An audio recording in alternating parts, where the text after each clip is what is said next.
ግን የሚለው ቃል ወይም በት ነው በአዲስ ኪዳን በተለይ በአዲስ ኪዳን በጣም አስገራሚ ቃል ነው። ለምሳሌ ታላቁ እንግሊዛዊ ሰባኪ አስተማሪ ማርቲን ሎይድ ጆንስ በአንድ ወቅት እንዲህ ብለው ነበር። በቅዱሳት መጽሐፍት ውስጥ አሁን ግን በት ነው ከሚሉት ሁለት ቃላት የበለጠ አስደናቂ ቃላት የሉም ብሎ ነበር። ስለዚህ እነዚህ ቃላት የሚገርሙ ቃላት ናቸው። ምንድነው የነዚህ ቃላት?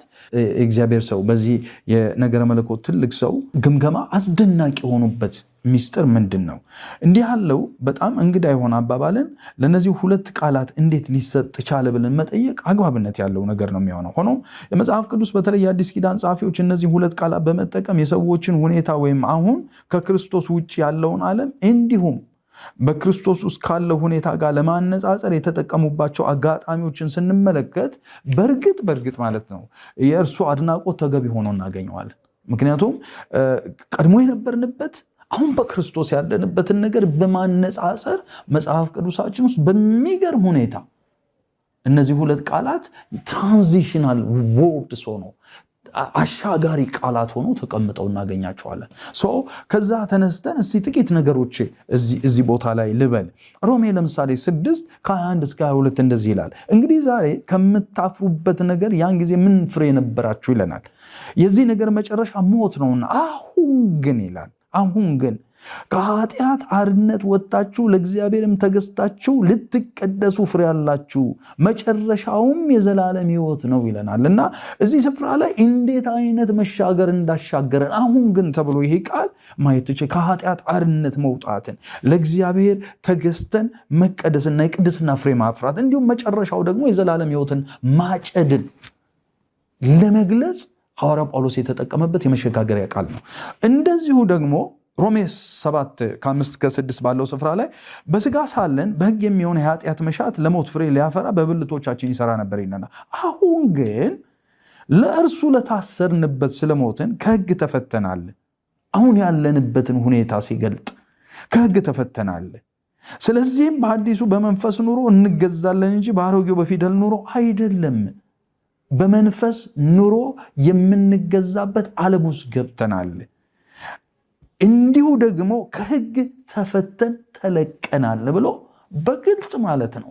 አሁን ግን እንዴት ወደ ሌላ ዓለም እንዳሻገረን አሁን ግን የሚለውን ቃል በት ነው የሚለውን ቃል ሐዋርያው ጳውሎስ ይገልጿል። በሌላ ቦታ ሮሜ 16 ላይ ከ25-27 ባለው ክፍል ላይ እንግዲህ እንደ ወንጌል ስለ ኢየሱስ ክርስቶስ እንደተሰበከ ከዘላለም ዘመንም የተሰወረው አሁን ግን የታየው የነቢያትም መጽሐፍት የዘላለም እግዚአብሔር እንዳዘዘ ለእምነት በመታዘዝ ይሆን ዘንድ ለአሕዛብ ሁሉ የታወቀው ሚስጥር እንደተገለጠ መጠን ሊያበረታችሁ ለሚችለው ብቻውን ጥበብ ላለው ለእግዚአብሔር በኢየሱስ ክርስቶስ ከዘላለም ድረስ ክብር ይሁን ብሎ አሜን ብሎ ይደመድማል። እና በጣም በሚገርም ሁኔታ አሁን የታየው በነቢያት መጽሐፍት የዘላለም እግዚአብሔር እንዳዘዘው ለእምነት መታዘዝ ይሆን ዘንድ ለአሕዛብ ሁሉ የታወቀው ሚስጥር እንደተገለጠ አሁን ጳውሎስ እዚህ ቦታ ላይ ሲገልጥ እናየዋለን። ሌላ ገላትያ 4 ላይ 8 እና 9 እንደዚሁ ነገር ግን በዚያን ጊዜ እግዚአብሔርን ሳያውቁ በባህሪያቸው አማልክት እግዚአብሔርን ሳታውቁ በባህሪያቸው አማልክት ለማይሆኑ ባሪያዎች ሆናችሁ ተገዛችሁ።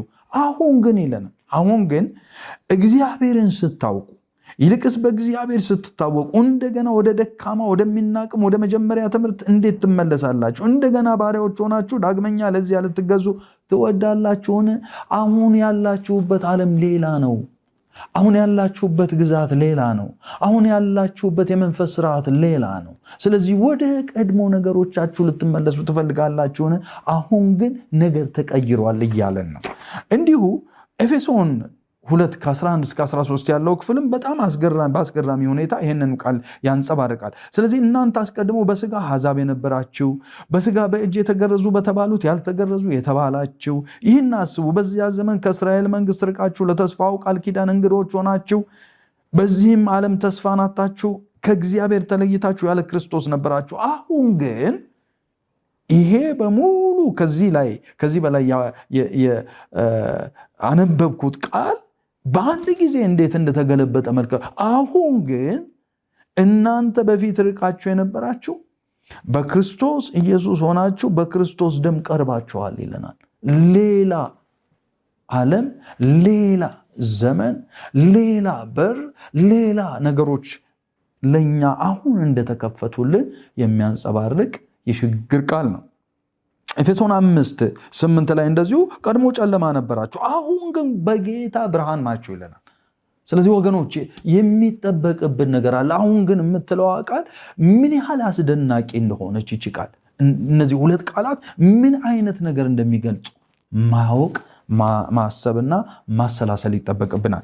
ልክ እንደዚሁ ቆላስይስ 1:21 እስከ 22 ድረስ እናንተም ነውርና ነቀፋ የሌላችሁና ቅዱሳን አድርጎ በእርሱ ፊት ያቀርባችሁ ዘንድ በፊት የተለያችሁትን ክፉ ስራችሁን በማድረግ በሐሳባችሁ ጠላቶች የነበራችሁትን አሁን ግን በስጋው ሰውነት በሞቱ በኩል አስታርቃችሁ ይልና አሁን ታርቃችኋል ይለናል። በፊት ጠላቶች ነበርን፣ በአንድ ጊዜ በእነዚህ ሁለት ቃላት እንዴት ወደ እርቁ እንደተሸጋገርን ተመልከቱት። ቆላስይስ 3:7-8 ደግሞ እናንተም ደግሞ ትኖሩባቸው በነበራችሁ ጊዜ በፊት በእነዚህ ተመላለሳችሁ፣ አሁን ግን እናንተ ደግሞ ቁጣና ንዴትን ክፋትንም ከአፋችሁም ስድብና የሚያሳፍር ንግግር እነዚህን ሁሉ አስወግዱ ብሎ ኤቲካሊ መጽሐፍ ቅዱስ እንዴት አይነት ግብረ ገባዊ መመላለስ ሊኖረን እንደሚገባ አሁን የሚጠበቅብንን አሁን ያለንበት ዓለም ከኛ የሚጠብቀውን ነገር በሚያንጸባርቅ መልኩ ይገልጽልናል። እንደዚሁ የዕብራውያን ጸሐፊ ዕብራውያን 12:26 ላይ በዚያን ጊዜ ድምፁ ምድርን አናወጠ ይላል። አሁን ግን አንድ ጊዜ ደግሜ ሰማይን አናውጣለሁ እንጂ ምድርን ብቻ አይደለም ብሎ ተስፋ ሰጥቷል ብሎ በዚያ መልክ ያስቀምጠዋል። እንደዚሁ አንደኛ ጴጥሮስ ምዕራፍ 2:10 እንደዚሁ እናንተ ቀድሞ ወገን አልነበራችሁም አሁን ግን የእግዚአብሔር ወገን ናችሁ ይላል። በጣም አስገራሚ ነው። እናንተ ምሕረት ያገኛችሁ አልነበራችሁም አሁን ግን ምሕረት አግኝታችኋል ይለናል። አሁን ያለንበት ምሕረት ማግኘታችንን የእግዚአብሔር ወገን መሆናችንን ወገን ያልነበረን ሰዎች አሁን ወገን ማግኘታችንን ምሕረት ያላገኘን ሰዎች አሁን ምሕረት ማግኘታችንን የሚገልጽ ሽግግርን የሚያሳይ በጣም አስገራሚ አስደናቂ ቃል ነው። ለዚህ ነው ማርቲን ሎይድ ጆንስ ይሄንን ቃል በዚህ መልክ አስደናቂ ቃል ነው ያሉት። የመጨረሻው አንደኛ ጴጥሮስ 2:25 ላይ በመገረፉ ቁስል ተፈወሳችሁ፣ እንደ በጎች ትቅበዘበዙ ነበርና አሁን ግን ወደ ነፍሳችሁ እረኛና ጠባቂ ተመልሳችኋል ብሎ ጳውሎስ አሁን ያለንበትን ሁኔታ አሁን ያለንበትን ኢቨንት ጳውሎስ በሚገርም ሁኔታ ይገልጣል። ስለዚህ ወገኖቼ አሁን የተለየ ነገር ውስጥ ነን ያለነው፣ የተለየ ክብር ውስጥ ነን ያለነው። የእግዚአብሔር ሆነናል፣ የሱ ወገን ሆነናል። ይህንን በጣም በሚገርም ሁኔታ ኢየሱስ ክርስቶስ በጣም አስገራሚ አምላክ መሆኑ፣ አስገራሚ ጌታ መሆኑ፣ ከምን ወደ ምን እንዳሻገረን ወገኖቼ ይህንን ቃል ማሰላሰል ይጠበቅብናል። ያለንበትን የተሻገርንበትን የገባንበትን ነገር ወይም ዓለም ያንን ሆኖ ለመኖር እኔና እናንተ በጣም መበርታትና በዚህ መበርታት ውስጥ መገኘት ይገባናል።